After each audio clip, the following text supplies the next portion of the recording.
За би явсаар гад оргил дээр гарч ирлээ. Оргил дээрээс харахад ийм байна. Үйл нийлээд харагдчихсан. Тэгтэх гоё байна. Алсыг харахад бол үнэхээр сайхан. Ингээд нар эндээс тусаад сайхан байсан одоо нар өвлөн цагаар орж байна. Ингээд бараг л би Манан Будангийн харилцаатай л ирсэн байж байна.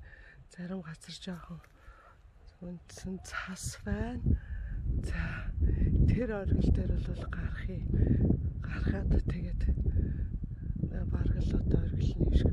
Тэгээ цаашаа явж болд юм шиг байна. Зөндөл олон явах газар нууд байна. Гэхдээ би бол одоо